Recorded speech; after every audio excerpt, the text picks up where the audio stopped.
ഞാൻ പിതൃത്വം വേണമെങ്കിൽ ഏറ്റെടുക്കാം എന്ന് പറയുന്ന രാഹുൽ മാങ്കൂട്ടത്തിലിനെയും അത് വേണ്ട തന്നോട് ആര് പറഞ്ഞു എന്ന് ചോദിക്കുന്ന പെൺകുട്ടിയെയാണ്. രാഹുൽ മാങ്കൂട്ടത്തിൽ പഞ്ചാര അടിച്ചു എന്ന് വേണമെങ്കിൽ പറഞ്ഞോ, കുഴപ്പമില്ല. പഞ്ചാര അടിക്കുന്ന ഈ രാജ്യത്ത് ക്രിമിനൽ കുറ്റമായിട്ടൊന്നും പ്രഖ്യാപിച്ചിട്ടില്ലല്ലോ. പക്ഷെ കോൺഗ്രസ്സുകാർക്കെതിരെ ആരോപണമുള്ള പ്രത്യേകത ആദ്യം അവനെ വലിച്ചു താഴെയിട്ട് എനിക്ക് അവിടെ കയറിയിരിക്കാൻ പറ്റുമോ എന്ന് നോക്കും, എന്നിട്ട് ബാക്കി കാര്യങ്ങൾ ആലോചിക്കും എന്നുള്ളതാ. ഈ നാളെ നിങ്ങളോ ഞാനോ ആരും ആകാം രാഹുൽ മാങ്കൂട്ടത്തിൽ, അത് മറക്കാതിരിക്കും. 100% രാഹുൽ ഈശ്വർ പറഞ്ഞതിനോട് യോജിക്കുന്നു. കാരണം രാഹുൽ ഈശ്വറിന്റെ ചില ഇതിനോടൊക്കെ ഒരു എതിർപ്പുണ്ടെങ്കിലും ഈ പറഞ്ഞതിനോട് യോജിക്കുന്നു. കാരണം എന്ന് പറഞ്ഞു കഴിഞ്ഞാൽ പല ഈ കോൺഗ്രസ്സുകാർക്കുള്ള മെയിൻ കുറ്റം ആരോപിക്കുന്നത് അധികവും മറ്റു പാർട്ടികളെ പോലെ കൊലപാതക കേസ് കുറവാണ്. BJP അല്ലെങ്കിൽ CPM പോലെ അക്രമ രാഷ്ട്രീയം ഇവർക്ക് കുറവാണ്. വളരെ വിരളമായിട്ടെങ്ങാണ്ട് ഈ കോൺഗ്രസ്സുകാർ പ്രതിയായിട്ടുള്ള കൊലപാതകങ്ങളൊക്കെ ഉള്ളൂ. വിരളമായിട്ട് കൊലപ്പെടുത്തി അങ്ങനെയൊക്കെ പറഞ്ഞുകൊണ്ട് കുറവുള്ളൂ. പക്ഷേ അധികം ഇവർ മേടിക്കുന്ന ഒന്ന് ഈ അഴിമതി കേസ് അല്ലെങ്കിൽ പെണ്ണ് കേസ്.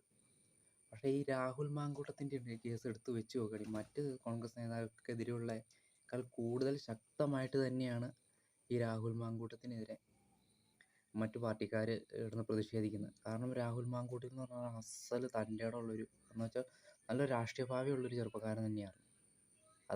അത് മറ്റു ഈ ചാനൽ ചർച്ചകളിലൊക്കെ വന്ന് പൂക്കോട്ട് വെറ്റിനറി കോളേജിലെ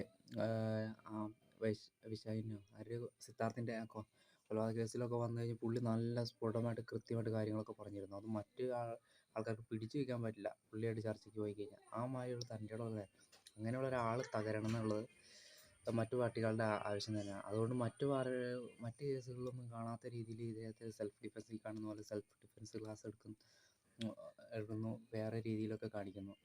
പല രീതിയിൽ മുഖംമൂടി വെച്ച് ഇയാളെ കണ്ടമാനമായിട്ട് പരസ്യമായിട്ട് ഇരിക്കുന്നു.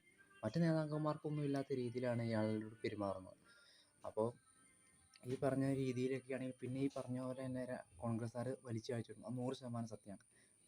നമുക്ക് ശത്രുക്കളെയൊക്കെ നമുക്ക് വേണമെങ്കിൽ തിരിച്ചറിയാൻ പറ്റും, അത് ഇന്ന പാർട്ടിക്കാരാണ്. പക്ഷെ സ്വന്തമുള്ള കൂടെ നിൽക്കുന്ന ആൾക്കാരെ തിരിച്ചറിയാൻ പറ്റില്ല. അതാണ് രാഹുൽ മാങ്കൂട്ടത്തിന് ഒന്നാമത് പറ്റിയത്. അതുകൊണ്ടാണ് ഇപ്പം ഇങ്ങനെ കളിച്ചുകൊണ്ടിരിക്കുമ്പോൾ ഉള്ളിൻ്റെ ഉള്ളിൽ ഒരാൾ സ്വന്തം പാർട്ടിയിൽ നിന്ന് ഒരാൾ ചിരിക്കുന്നുണ്ട്, ആ കുതികാല് വെട്ടിയ ഒരാൾ. പിന്നെ പുള്ളിയും കുറച്ച് ശ്രദ്ധിക്കണമായിരുന്നു. കാരണം പുള്ളിക്ക് തൻ്റെ കോൺഗ്രസ് നേതാക്കൾക്ക് തനിക്കെതിരെ വരാനും ഏറ്റവും കൂടുതൽ സ്ത്രീ കേസാണ്. അപ്പോൾ ഈ പണ്ട് കാലത്തേക്ക് ഈ ദേവേന്ദ്രനൊക്കെ ഈ അപ്സരസുകളെയാണ് ആദ്യം അയക്കുന്നത്, അസുരന്മാർ തപസ്സർക്കാൻ. അതുപോലെ തന്നെ നമ്മൾ ഒരു സ്ഥാനത്ത് എത്തിക്കഴിഞ്ഞാൽ ഏറ്റവും കൂടുതൽ പെൺവിഷയങ്ങളായിരിക്കും വരുന്നത്. അപ്പോൾ പുള്ളി അത് ശ്രദ്ധിച്ചില്ല. ആ പേരിൽ എന്തിരിക്കുന്നു എന്നുള്ള, പേരിൽ പലതും ഇരിക്കുന്നുണ്ട്. ആ ഹണി ട്രാപ്പ് തനിക്ക് വരുമെന്ന് പുള്ളി ചിന്തിച്ചു. അതൊക്കെയാണ് രാഹുൽ മാങ്കൂട്ടത്തിന് അടി പതറിയത്. ഇനി തിരിച്ചു കയറാൻ വലിയ പ്രയാസമായിരിക്കും.